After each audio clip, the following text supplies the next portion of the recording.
Employer, take into consideration your mental health, or better still, how well do you take care of the mental well-being of your employees? This is the conversation that is shaping this year's World Mental Health Day celebration that was celebrated this week. The focus is now on work environments, on how work environments are contributing to mental health challenges, as I filed in this story.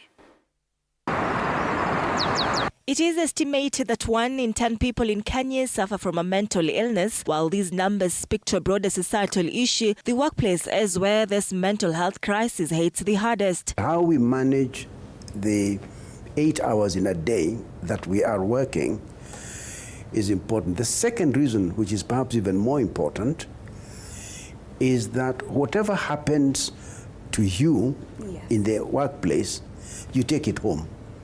All right? And when you take adverse experiences at the workplace to the house, then it will affect very confused children or partners who will start wondering, what's wrong with this woman, what's wrong with this man. For many, the pressures of work have compounded an already fragile state of mental well-being, transforming workplaces from spaces of productivity into breeding grounds for stress, anxiety and depression. The Task Force on Mental Health 2020 in Kenya underscored the critical role of workforce factors in contributing to mental health challenges among the Kenyan population. This highlights the urgent need for workplace to prioritize mental health,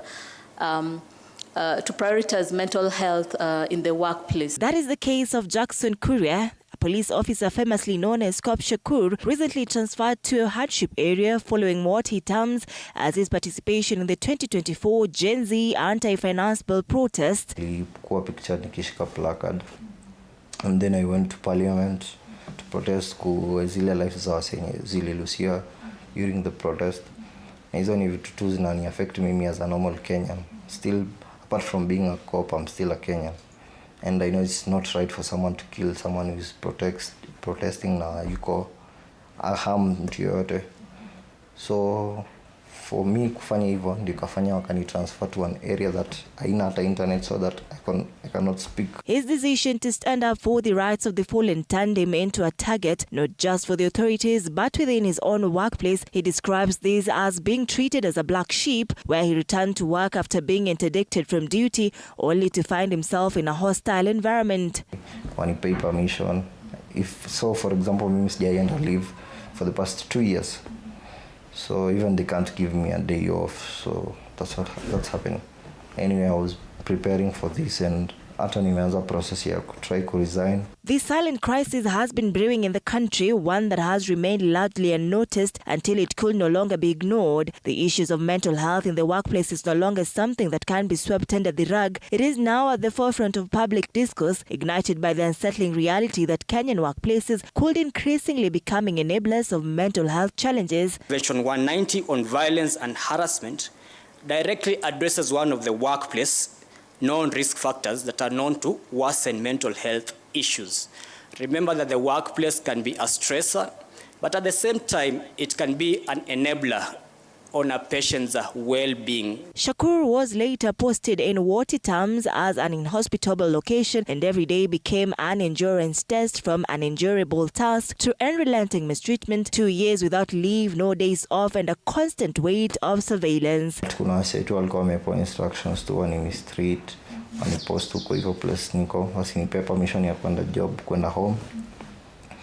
Wanifanyisha tu kazi zenye si poa.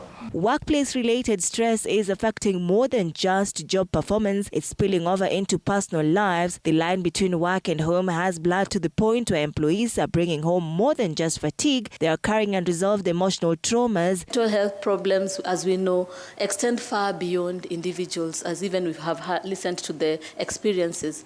It impacts families, communities, and the society at large.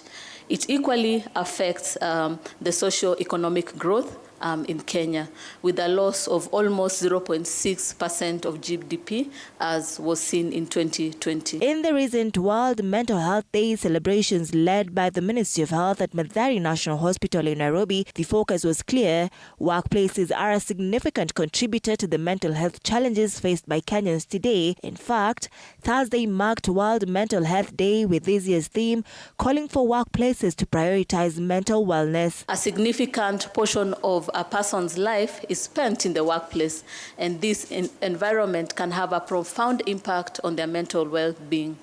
While meaningful work can offer numerous benefits, harmful work conditions can lead to serious mental health issues. It's a timely conversation as the mental health crisis in Kenyan workplaces cannot be separated from the broader national conversation about dignity, rights, and the responsibility employers have towards their employees. All right.